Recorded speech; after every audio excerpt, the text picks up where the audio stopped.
ನಮ್ಮೆಲ್ಲರಿಗೂ ವಚನಗಳು ವಿತ್ ಮುಗುಳುನಗೆ ಚಾನಲ್ಗೆ ಆತ್ಮೀಯವಾದ ಸ್ವಾಗತ. ಇಂದಿನ ವಿಡಿಯೋದಲ್ಲಿ ಈ ವಚನಗಳು ಅಂದರೆ ನಮಗೆ ನೆನಪಿಗೆ ಬರುವಂತಹ ಅಗ್ರಗಣ್ಯವಾದ ಹೆಸರು ಜಗದ್ಗುರು ಬಸವೇಶ್ವರರು ಅಥವಾ ನಮ್ಮ ನೆಚ್ಚಿನ ಬಸವಣ್ಣ. ಈ ಬಸವಣ್ಣನವರ ವಚನಗಳನ್ನು ನಾವು ನೋಡುವ ಮುನ್ನ ಈ ಭಕ್ತಿ ಪಂಥ ಇದರ ಬಗ್ಗೆ ಒಂದು ಕಿರುಪರಿಚಯವನ್ನು ನೋಡೋಣ ಬನ್ನಿ. ಈ ಭಕ್ತಿ ಪಂಥ ಅಂದ ಕೂಡಲೇ ನಮಗೆಲ್ಲರಿಗೂ ನೆನಪಿಗೆ ಬರುವುದು ಕರ್ನಾಟಕದ ದಾಸ ಸಾಹಿತ್ಯ. ಪುರಂದರದಾಸರು, ಕನಕದಾಸರು ಅಥವಾ ಬಂಗಾಳದ ಕಡೆ ಹೊರಟ್ರೆ ಚೈತನ್ಯ ಮಹಾಪ್ರಭುಗಳು, ಇವು ಭಕ್ತಿ ಪಂಥದ ಜನಪ್ರಿಯ ಹೆಸರುಗಳು ಅಥವಾ ಮೇರು ಶಿಖರಗಳು. ಈ ಭಕ್ತಿ ಪಂಥದಲ್ಲಿ ಅವರು ಆಯ್ಕೆ ಮಾಡಿಕೊಳ್ಳುವ ದಾರಿ ಭಕ್ತಿಯೋಗ. ಈ ಭಕ್ತಿಯೋಗದಲ್ಲಿ ಜ್ಞಾನಯೋಗ, ಹಠಯೋಗ, ರಾಜಯೋಗ. ಇದರಲ್ಲಿ ಒಂದು ವಿಶೇಷತೆ ಅಂದರೆ ಭಕ್ತಿಯೋಗದಲ್ಲಿ complete surrender to the device. ಅಂದರೆ ಅತಿ ಮಾನುಷ ಶಕ್ತಿ ಒಂದು ಅಪರಿಮಿತವಾದ ಅಗೋಚರ ಶಕ್ತಿ. ನಾವು ದೇವರು ಅಂತ ಕರೆದುಕೊಳ್ಬಹುದು. ಆ ಶಕ್ತಿಗೆ ಯಾವುದೇ ದ್ವಂದ್ವಗಳಿಲ್ಲದೆ ದ್ವಂದ್ವಾತೀತವಾಗಿ ನಮ್ಮನ್ನು ನಾವು ಅರ್ಪಿಸಿಕೊಳ್ಳುವುದು ಭಕ್ತಿಯೋಗದ ಮೂಲ. ಒಂದು ವೈಶಿಷ್ಟ್ಯ ಅಂದರೆ ಕಂಪ್ಲೀಟ್ ಸರೆಂಡರ್ ಅಂತ ಹೇಳ್ತಾರಲ್ಲ, ಅದು ನೀ ಏನೇ ಮಾಡಬೇಕು, ನಿನ್ನ ಕೆಲಸ ಏನು ಅಂತ ಹೇಳ್ತಾರಲ್ಲ, ಅದು ನೀ ಏನು ಮಾಡಬೇಕು, ನಿನ್ನ ಕೆಲಸ ಏನು. ಹಠಯೋಗದಲ್ಲಿ ಮನಸ್ಸನ್ನು ಜಾಗೃತಗೊಳಿಸುವುದು, ದೇಹವನ್ನು ಹತೋಟಿಗೆ ತರುವುದು. ಇದಾಗಿದ್ದರೆ ರಾಜಯೋಗದಲ್ಲಿ ಇನ್ನು ಮನಸ್ಸಿನ ಎಷ್ಟೋ ಮಜಲುಗಳನ್ನು ಮುಟ್ಟಿ ಅನುಭವಿಸುವುದು. ಆಗಿದ್ದರೆ ಜ್ಞಾನಯೋಗದಲ್ಲಿ ಜ್ಞಾನಾರ್ಜನೆ ಅಂದ ಕೂಡಲೇ ಪುಸ್ತಕಗಳನ್ನು ಓದುವುದಷ್ಟೇ ಅಲ್ಲ, ಸ್ವಜ್ಞಾನ, ನಾನು ಯಾರು ಎಂಬುವ ಒಂದು ಜ್ಞಾನಾರ್ಜನೆ ಜ್ಞಾನಯೋಗದ ವೈಶಿಷ್ಟ್ಯ. ಆದರೆ ಭಕ್ತಿಯೋಗದಲ್ಲಿ ನಾವು ನಮ್ಮನ್ನು ಅರ್ಪಿಸಿಕೊಳ್ಳುವುದು ಕೂಡ ಆಗಿರುತ್ತದೆ. ಇನ್ನೊಂದು ವೈಶಿಷ್ಟ್ಯ ಅಂದರೆ ಭಕ್ತಿ ಪಂಥದಲ್ಲಿ ಹಾಡುವುದು, ಕುಣಿಯುವುದು, ಗಾಯನ ಹಾಗೂ ನಾಟ್ಯ ಸೇವೆ ತುಂಬ ಹೆಚ್ಚು. ಚೈತನ್ಯ ಮಹಾಪ್ರಭುಗಳು, ಪುರಂದರದಾಸರು, ಕನಕದಾಸರು ಹಾಡ್ತಾ ಇದ್ರೆ ಭಾವ ಪರವಶತೆ ಉಂಟಾಗ್ತಿತ್ತು. ಅವರಿಗೆ ಒಂದು ಕಾದಂಬರಿಯಲ್ಲಿ ಹೇಳ್ತಾರೆ, ಗಾಯಕರೇ ಇರಲಿಲ್ಲ, ಕೇವಲ ರಾಧೆ ಒಬ್ಬಳೇ ಇದ್ದಳು. ಅಂದರೆ ಹಾಡುವಾಗ ಒಬ್ಬ ದೊಡ್ಡ ಭಕ್ತಿ ಪಂಥದ ಗಾಯಕರು ಕಾಣಿಸ್ತಿರ್ಲಿಲ್ಲ. ಕೃಷ್ಣನಿಗೆ ಅರಸು ರಾಧೆ ಮಾತ್ರ ಅವರಲ್ಲಿ ಆಹ್ವಾನಿತಳಾಗಿದ್ದಳು ಅಂತ. ಅಂದರೆ ಇಲ್ಲಿ ಭಾವಪರವಶತೆ ತುಂಬ ಮುಖ್ಯವಾದದ್ದು ಅಂಶ.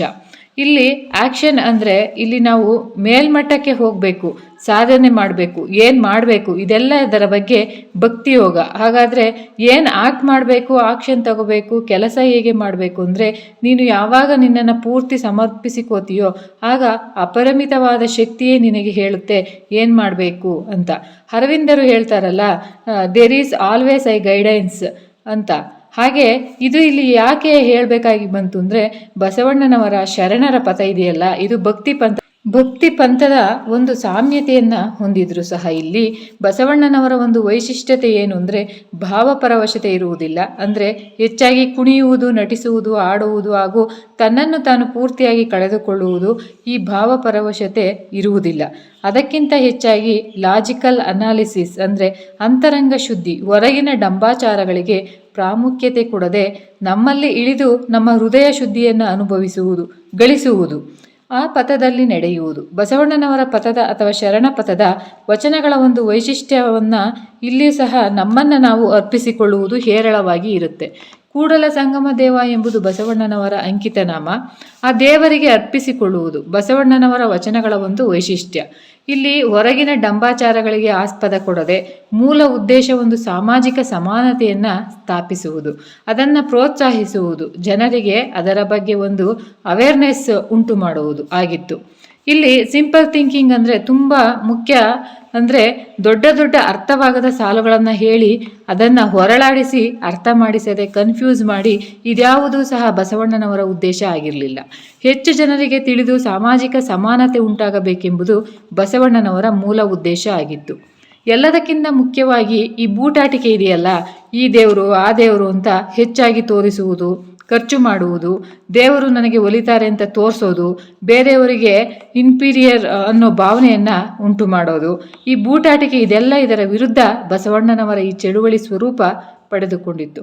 ಅವರೇ ಹೇಳುವ ಹಾಗೆ, ಎನ್ನ ಕಾಲೇ ಕಂಬ, ದೇಹವೇ ದೇಗುಲ, ಶಿರವೇ ಹೊನ್ನ ಕಳಶವಯ್ಯ ಅನ್ನೋ ಹಾಗೆ ಬಡತನ ಇರಲಿ ಸಿರಿತನ ಇರಲಿ, ಸಿಂಪಲ್ ಆಗಿ ವರ್ಕ್ಶಿಪ್ ಮಾಡು, ನಿನ್ನ ಜನರಿಗೆ ಸಹಾಯ ಮಾಡು, 4 ಜನರಿಗೆ ಉಪಯೋಗವಾಗುವಂತೆ ಬದುಕು. ಇದರಿಂದಲೇ ನಿನ್ನ ಅಂತರಂಗ ಶುದ್ಧಿ, ಇದರಿಂದಲೇ ನಿನ್ನ ಬಹಿರಂಗ ಶುದ್ಧಿ. ಇದನ್ನು ಬಸವಣ್ಣನವರು ಪದೇ ಪದೇ ತಮ್ಮ ವಚನಗಳಲ್ಲಿ ಹೇಳಿದ್ದಾರೆ. ಹಿಂದೆ ನಾವು ಹೆಚ್ಚಾಗಿ ಡಿ ವಿ ಜಿಯವರ ಕಗ್ಗವನ್ನು ಮಾಡಿದ್ರಿಂದ ಸ್ವಲ್ಪ ವ್ಯತ್ಯಾಸ ಏನು ಅಂದರೆ ಡಿ ವಿ ಜಿಯವರ ಕಗ್ಗಗಳಲ್ಲಿ ಹ್ಯೂಮನ್ ಆ್ಯಕ್ಷನ್ಗೆ ತುಂಬ ಪ್ರಾಮುಖ್ಯತೆ ಇರುತ್ತೆ.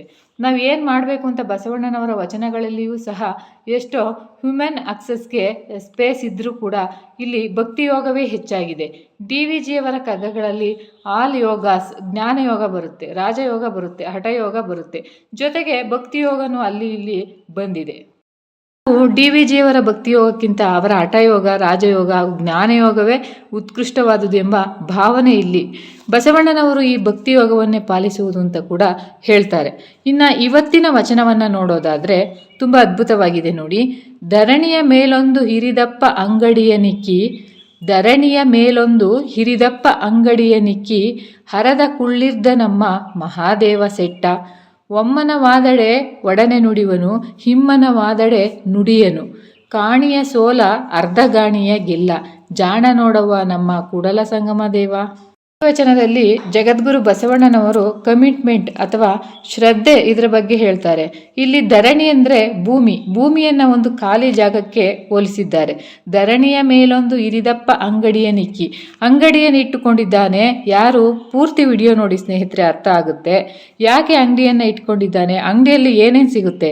ಅಕ್ಕಿ, ಗೋಧಿ, ರಾಗಿ, ಕಾಫಿ ಪುಡಿ, ಟೀ ಪುಡಿ, ಈ ಥರ ಹಲವಾರು ವಸ್ತುಗಳು ಸಿಗಲ್ವಾ? ಹಾಗೆ ಈ ಅಂಗಡಿಯಲ್ಲಿ ಏನೇನು ಸಿಗುತ್ತೆ? ಅದಕ್ಕಿಂತ ಮೊದಲು ಇದು ಎಂಥ ಅಂಗಡಿ? ಸಾಮಾನ್ಯ ಅಂಗಡಿಯಲ್ಲ, ಇರಿದಪ್ಪ ಅಂಗಡಿ. ಇರಿದಪ್ಪ ಅಂದರೆ ನಮ್ಮ ಈಗಿನ ಕಾಲಕ್ಕೆ ಹೇಳೋದಾದರೆ ಸೂಪರ್ ಮಾರ್ಕೆಟ್. ಅದೊಂದು ಸೂಪರ್ ಮಾರ್ಕೆಟ್ ಇಟ್ಕೊಂಡು ಕುಂತಿದ್ದಾನಂತೆ. ಯಾರು? ಅದಕ್ಕಿಂತ ಮೊದಲು ಏನು ಸಿಗುತ್ತೆ ನೋಡೋಣ. ಜ್ಞಾನ. ಯಾಕೆ? ಆ ದೈವ ಅಥವಾ ಅಪರಿಮಿತವಾದ ಶಕ್ತಿ ತನ್ನ ದಯೆಯನ್ನು ನಮಗೆ ಪರಿಪಾಲಿಸಿದ್ದಾರೆ. ಒಳ್ಳೆಯದಾಗುತ್ತೆ. ಅಥವಾ ಇನ್ನೇನು ಸಿಗುತ್ತೆ ಈ ಅಂಗಡಿಯಲ್ಲಿ, ಮೆಗಾ ಮಾರ್ಕೆಟ್ನಲ್ಲಿ? ಒಳ್ಳೆಯ ದಾರಿಯಿಂದ ನಡೆದರೆ ಸಂಪತ್ತು ಸಿಗುತ್ತೆ. ವೆಲ್ತ್ ಜನರೇಷನ್ ಅಂದರೆ ಆ ಇರಿದಪ್ಪ ಅಂಗಡಿಯಲ್ಲಿ ಸಂತೋಷ ಇದೆ. ಅಷ್ಟಕ್ಕೆ ನಿಲ್ಲದೆ ಬಹುಮುಖ್ಯವಾಗಿ ಅಂತರಂಗ ಶುದ್ಧಿ ಇದೆ, ಮನಸ್ಸಿಗೆ ನೆಮ್ಮದಿ ಇದೆ. ಹರದ ಕುಳ್ಳಿರ್ದ ಅಂದರೆ, ಹರದ ಅಂದರೆ ಓಪನ್ ಮಾರ್ಕೆಟ್ ಅಥವಾ ವಾಣಿಜ್ಯ. ಇನ್ನೊಂದು ಅರ್ಥ ಬರುತ್ತೆ. ಹರದ ಕುಳ್ಳಿರ್ದ ಅಂದರೆ ಕುಳ್ಳಿರ್ದ ಕೂತ್ಕೊಂಡಿದ್ದಾನೆ. ಯಾರು? ನಮ್ಮ ಮಹಾದೇವ. ಮಹಾದೇವ ಅಂದರೆ ಯಾರು? ಡಿವೈನ್ ಶಕ್ತಿ, ದೇವರು ಒಂದು ಶಕ್ತಿ. ನಮ್ಮ ಮಹಾದೇವ ಸೆಟ್ಟ ಅಂದರೆ ಬಿಸ್ನೆಸ್ ಮ್ಯಾನ್ ಅನ್ನೋದನ್ನು ಸಿಂಬಲೈಸ್ ಮಾಡೋಕ್ಕೆ ಆ ಪದವನ್ನು ಉಪಯೋಗಿಸಿದ್ದಾರೆ. ಒಮ್ಮನವಾದಡೆ ಒಡನೆ ನುಡಿವನು, ಇದು ಮುಖ್ಯವಾದ ಸಾಲು ಈ ವಚನದಲ್ಲಿ. ಒಮ್ಮನ ಅಂತ ಅಂದರೆ ಒಂದು ಮನ, ಸಿಂಗಲ್ ಮೈಂಡ್ನೆಸ್ ಅಂದರೆ ಫೋಕಸ್. ಒಂದು ಸಲ ಇಟ್ಟಂತಹ ಒಂದು ಹೆಜ್ಜೆಯನ್ನು ಹಿಂಪಡಿಬಾರ್ದು. ಕಮಿಟ್ ಆಗಿದ್ದೀವಿ ಇದರ ಸಲುವಾಗಿ ಅಂದರೆ will power strong. Will power, ನಂಬಿಕೆ ನಮ್ಮಲ್ಲಿ ಇದ್ದರೆ ನಾವು ನಂಬಿಕೆ ಇಡಬೇಕು. ವಿವೇಕಾನಂದರು ಹೇಳುವ ಹಾಗೆ faith in self, faith in divine ಇದು ಇರಲೇಬೇಕಲ್ವಾ. ಹಾಗಾಗಿ ಒಮ್ಮನವಾದರೆ ಒಡನೆ ನುಡಿವನು. ಈ ಒಮ್ಮನ ಅಂತ ಅಂದರೆ ಶ್ರದ್ಧೆ ಅಂತಲೂ ಕೂಡ ಅರ್ಥ ಬರುತ್ತೆ. ಸಿನ್ಸಿಯಾರಿಟಿ, ನಮಗೆ ನಾವು ಸಿನ್ಸಿಯರ್ ಆಗಿ ಇರೋದಿಲ್ಲ. ಎಷ್ಟೋ ಸಲ ನಮಗೆ ನಾವೇ ಆನೆಸ್ಟಿ ಇರಲ್ಲ. ಯಾಕಂದರೆ ನಮಗೆ ನಾವೇ ಸಾಕ್ಷಿ. ಅದೇ ನಮಗೆ ಭಯ. ಯಾರೋ ನೋಡಿಲ್ಲ. ಎಷ್ಟೋ ಸಲ ರೋಡಲ್ಲಿ ಹೋಗಬೇಕಾದ್ರೆ ಕಸ ಹಾಕೋದು ಆಗಿರ್ಬೋದು, ಚಿಕ್ಕ ಪುಟ್ಟ ತಪ್ಪುಗಳು ಮಾಡೋದು, ಇವೆಲ್ಲ ನಮಗೆ ನಾವೇ ಸಾಕ್ಷಿ. ಕಮಿಟ್ಮೆಂಟ್ ಕಳ್ಕೊಂಡಿರ್ತೀವಿ, ಅಲ್ಲಿ ಒಮ್ಮನ ಆಗಿರೋದಿಲ್ಲ. ಅದಕ್ಕೆ ಕುರಾನ್ನಲ್ಲಿ ಒಂದು ಸಾಲು ಬರುತ್ತೆ, ನೀನು ಯಾವತ್ತು ತಪ್ಪುಗಳನ್ನು ಮಾಡ್ತಾ ಇದ್ದೀಯೋ ತುಂಬ ಹುಷಾರಾಗಿರು. ಯಾಕೆ ಅಂತಂದರೆ ನೀ ಯಾರು ನೋಡ್ತಿಲ್ಲ ಅಂದ್ಕೊಂಡ್ಬಿಟ್ಟಿದೀಯಾ, ಆದರೆ ಯಾರು ಅದನ್ನು ನೋಡ್ತಿರ್ತಾರೋ ಅವರೇ ಜಡ್ಜಾಗಿ ಬರ್ತಾರೆ. ಅಂದರೆ ಆ ದೈವವೇ ನೋಡ್ತಿರುತ್ತೆ. ಸಾಕ್ಷಿನೇ ಜಡ್ಜ್ಮೆಂಟ್ ಪಾಸ್ ಮಾಡೋ ಒಂದು ಶಕ್ತಿ ಅನ್ನೋ ಥರ ಇಲ್ಲಿ ಶ್ರದ್ಧೆ. ನಮಗೆ ನಾವು ಕಮಿಟ್ ಆಗಿ ಕೆಲಸ ಮಾಡೋದು. ಆತ್ಮಸಾಕ್ಷಿ ಅನ್ನೋದು ಇರುತ್ತಲ್ಲ ಒಂದು. ಎಕ್ಸಾಂಪಲ್ಗೆ ಹೇಳೋದಾದರೆ, ಬೆಳಗ್ಗೆ ಎದ್ದು ಧ್ಯಾನ ಮಾಡೋಣ ಅಂದ್ಕೊಂಡಿರ್ತೀವಿ, ಏನೋ ಓದೋಣ ಅಂದ್ಕೊಂಡಿರ್ತೀವಿ, ಇಂಥ ಕೆಲಸ ಮಾಡೋಣ ಅಂದ್ಕೊಂಡಿರ್ತೀವಿ, ಯಾವುದೂ ಮಾಡಲ್ಲ. ಏನೋ ಕಾರಣ ಕೊಟ್ಕೋತೀವಿ. 5 ಗಂಟೆಗೆ ಅಲಾರಾಮ್ ಇಟ್ಟಿರ್ತೀವಿ, ಏನೋ ಹುಷಾರಿಲ್ಲ ಅಂತ. ಎದ್ದು ತಕ್ಷಣ ಮನಸ್ಸು ಒಂದು ಕಾರಣ ಇಟ್ಕೊಂಡು ಕಾಯ್ತಾ ಇರುತ್ತೆ. ಹಾಗಾಗಿ ಒಮ್ಮನವಾದಡೆ ಒಡನೆ ನುಡಿವನು ಅಂದರೆ ಏನು ನುಡಿಯೋದು ಅಂತಂದರೆ ಹೇಳೋದು. ಏನಂಗಂದ್ರೆ ಅಂದರೆ ಒಂದು ಮೆಸೇಜ್. ಯಾವಾಗ ನೀನು ಕಷ್ಟಪಡೋಕ್ಕೆ ತಯಾರಾಗ್ತೀಯೋ, ಫೋಕಸ್ ಮಾಡಿ, ಕಾನ್ಸಂಟ್ರೇಟ್ ಮಾಡಿ, ಕಮಿಟ್ ಆಗ್ತೀಯೋ, ಛಲಕ್ಕೆ ನಿನ್ನ ಗುರಿ ಸಾಧಿಸುವುದಕ್ಕೆ ಒಮ್ಮನವಾದರೆ ಒಡನೆ ನುಡಿವನು. ತಕ್ಷಣ ನಿಮಗೊಂದು ಡಿವೈನ್ ಗೈಡೆನ್ಸ್ ಬಂದ್ಬಿಡುತ್ತೆ. ಹಿಂಗೆ ಮಾಡು, ಹಾಗೆ ಮಾಡು ಅಂತ. ಎಷ್ಟೋ ಜನ ಹೇಳ್ತಾರೆ, ಸಾಧಕರದು ಅವರು ಯಾವುದೋ ಒಂದು ನಿರ್ಧಾರ ತೆಗೆದುಕೊಂಡಿರ್ತಾರೆ, ಅದನ್ನು ಆ ಕ್ಷಣಕ್ಕೆ ಯಾವುದೋ ಒಂದು ಶಕ್ತಿ ಅವರಿಗೆ ಈ ಗುರಿನ ಸಾಧಿಸು ಅಂತ ಹೇಳಿಬಿಟ್ಟಿರುತ್ತೆ. ಯಾವುದೋ ಒಂದು ಲಾಜಿಕ್ ಇಟ್ಕೊಂಡು ಅದು ಸಾಧ್ಯನಾ ಅಂತ ಅಂದ್ಕೊಂಡ್ರೆ ಆ ಗುರಿ ಹಿಂಬಾಲಿಸಿರ್ತಾರೆ, ಸಾಧಿಸಿರ್ತಾರೆ. ಹಾಗಾಗಿ ಏನೋ ಒಂದು ಡಿವೈನ್ ಮೆಸೇಜ್, ನಮಗೊಂದು ಡಿವೈನ್ ಮೆಸೇಜ್ ಬರುತ್ತೆ, ಆವಾಗ ಒಮ್ಮನ ಆಗಬೇಕು, ಸಿಂಗಲ್ ಮೈಂಡೆಡ್ನಲ್ಲಿ ಬರಬೇಕು. ಹಿಮ್ಮನವಾದಡೆ ನುಡಿಯನು. ಹಿಮ್ಮನ ಅಂದ್ರೇನು? ಎರಡು ಮನ ಅಂತ ಅರ್ಥ ಕೂಡ ಬರುತ್ತೆ. ಯಾವಾಗ ನೀನು ದ್ವಂದ್ವಗಳನ್ನು ಇಟ್ಟುಕೊಂಡಿರ್ತೀಯೋ, ಮಾಡು ಅಂತಾರೆ ಅದು ಮಾಡಬಾರ್ದು ಅಂತಾರೆ, ಇದೆಲ್ಲ ಅದು ಮಾಡ್ತೀನಿ ಅಂತಾರಲ್ಲ ಅವರು ಯಾವತ್ತೂ ಸಾಧಿಸಲ್ಲ. ಯಾವಾಗ ನೀನು ದ್ವಂದ್ವಗಳನ್ನು ಇಟ್ಟುಕೊಂಡಿರ್ತೀಯೋ, ಅದು ಮಾಡು ಅಂತಾರೆ ಅದು ಮಾಡಬಾರ್ದು ಅಂತಾರೆ, ಇದಲ್ಲದೆ ಅದು ಮಾಡ್ತೀನಿ ಅಂತಾರಲ್ಲ ಅವರು ಯಾವತ್ತೂ ಕೂಡ ಸಾಧಿಸಲ್ಲ. ಎಲ್ಲ ಸಾಧಕರು ಒಂದು ಆತ್ಮಚರಿತ್ರೆಯನ್ನು ನೀವು ಓದಿದರೆ ವಾಗಿ ತಿಳಿಯುತ್ತೆ, ನನಗೆ ಇದು ಅಸಾಧ್ಯ, ನನಗೆ ಆಗಲ್ಲ, ಅದಲ್ಲದೆ ಇದ್ದರೆ ಲೈಫ್ ಈ ಥರ ಸೆಟ್ಲು ಮಾಡ್ಕೋತೀನಿ, ಅದಲ್ಲ ಹಾಗಿಲ್ವೇ ಇಲ್ಲ. ನೀರಿಗೆ ಬಿದ್ದಿರ್ತಾರೆ, ಇನ್ನೇನು ಮುಳುಗೋಗ್ತೀವಿ ಅಂದರೂ ಸಹ ಅವರು ಛಲ ಬಿಡದೆ ಹೋರಾಡ್ತಾನೆ ಇರ್ತಾರೆ. ಆವಾಗ ನಮ್ಮಲ್ಲಿ ಸಾಧನೆ ಉಂಟಾಗುವುದು. ಹಾಗೆ ಹಿಮ್ಮನವಾದಡೆ ನುಡಿಯನು. ಹೀಗಾಗಿ ಒಮ್ಮನವಾದಡೆ ಒಡನೆ ನುಡಿವನು, ಹಿಮ್ಮನವಾದಡೆ ನುಡಿಯನು. ಕಾಣಿಯ ಸೋಲ ಅರ್ಧಗಾಣಿಯ ಗೆಲ್ಲ. ಕಾಣಿಯ ಸೋಲ ಅಂದರೆ, ಕಾಣಿ ಅಂದ್ರೇನು? ನಾಕಾಣೆ ಅನ್ನೋದು ಒಂದು ಗೊತ್ತಲ್ಲ, ಅದೊಂದು ಕಾಯಿನ್ ಅಂತ, ₹1 ಅಂತ ನಾವು ತಿಳ್ಕೊಳ್ಳೋಣ. ನೀನು ಹೆಚ್ಚು ಕೊಟ್ಟರೆ ಸೋಲಲ್ಲ. ಅವನು ಹೆಚ್ಚಾಗಿ ನಾನು ಭಕ್ತಿ ತೋರಿಸ್ತೀನಿ, ಹೆಚ್ಚಾಗಿ ನಾನು ಕಾಣಿಕೆ ಹಾಕ್ತೀನಿ ಅಂದರೆ ಸೋಲಲ್ಲ. ಯಾವುದೇ ದೇವರಿಗೆ ನಾವು ಅಷ್ಟು ಕೊಡ್ತೀವಿ ಇಷ್ಟು ಕೊಡ್ತೀವಿ ಅಂತ ಯಾವುದೋ ಒಂದು ರೀತಿ ಹಣ ಸಂಪಾದಿಸಿದ್ರು ಕೊಟ್ಬಿಡ್ರು. ಹಾಗಾಗಿ ಕಾಣಿಯ ಸೋಲ ಅಂದರೆ ಯಾವ ದೇವರು ನಿಮ್ಮ ಡಂಬಾಚಾರವನ್ನು ಒಪ್ಪೋದಿಲ್ಲ. ಹಾಗಂತ ಅರ್ಧಗಾಣಿಯ ಗೆಲ್ಲ ಅಂದರೆ ನೀ ಕಡಿಮೆ ಭಕ್ತಿ ತೋರಿಸ್ಬಿಟ್ರೆ ಅವನು ನಿನಗೆ ಒಲಿಯೋದೇ ಇಲ್ಲ. ಕಡಿಮೆ ಭಕ್ತಿ ಅಂದರೆ ಏನು? ಡಂಬಾಚಾರ ಅಲ್ಲ, ಆಡಂಬರ ಅಲ್ಲ. ಕಡಿಮೆ ಕಮಿಟ್ಮೆಂಟ್ ಅಂದರೆ ಈ ಹಿಮ್ಮನ ಅಂತಾರಲ್ಲ ಅದರದೇ ಅರ್ಥ, ಅರ್ಧಗಾಣಿಯ ಗೆಲ್ಲ. ನೀ ಯಾವಾಗ ಹೆಚ್ಚು ತೋರಿಸಿಕೊಳ್ಳೋಕ್ಕೆ ಹೋಗ್ತೀಯೋ ಆವಾಗ ನಿನಗೆ ಆತ ಸೋಲೋದಿಲ್ಲ. ಜಾಣ ನೋಡವ್ವ ನಮ್ಮ ಕೂಡಲ ಸಂಗಮ ದೇವ. ಯಾಕೆ ಹೀಗೆ ಹೇಳ್ತಾ ಇದ್ದಾರೆ ಅಂದರೆ, ದೇವರು ಬಿಸ್ನೆಸ್ ಮ್ಯಾನಾ?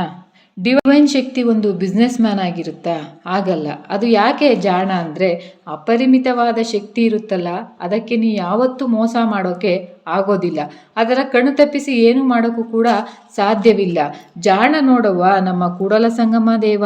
ಸುಮ್ಮನೆ ನಿನಗೆ ಕೊಟ್ಬಿಡಲ್ಲ, ಏನೋ ಕೇಳಿದ ತಕ್ಷಣ ಕೊಡೋಲ್ಲ. ಕಷ್ಟಪಡಬೇಕು, ಒಮ್ಮನವಾಗಿ ಮನಸ್ಸನ್ನು ಕೇಂದ್ರೀಕರಿಸಿ ಹಠ ತೊಟ್ಟು ಶ್ರಮ ವಹಿಸಿದರೆ ಮಾತ್ರ ಆತ ನಿಮಗೆ ಕರುಣಿಸುತ್ತಾನೆ ಅಂತ ಬಸವಣ್ಣನವರು ಈ ವಚನದಲ್ಲಿ ಅರ್ಥಪೂರ್ಣವಾಗಿ ಹೇಳಿದ್ದಾರೆ. ಮತ್ತೊಮ್ಮೆ ವಚನವನ್ನು ನೋಡೋದಾದರೆ, ಧರಣಿಯ ಮೇಲೊಂದು ಹಿರಿದಪ್ಪ ಅಂಗಡಿಯ ನಿಕ್ಕಿ ಹರದ ಕುಳ್ಳಿರ್ದ ನಮ್ಮ ಮಹಾದೇವ ಸೆಟ್ಟ. ಒಮ್ಮನವಾದಡೆ ಒಡನೆ ನುಡಿವನು, ಹಿಮ್ಮನವಾದಡೆ ನುಡಿಯನು.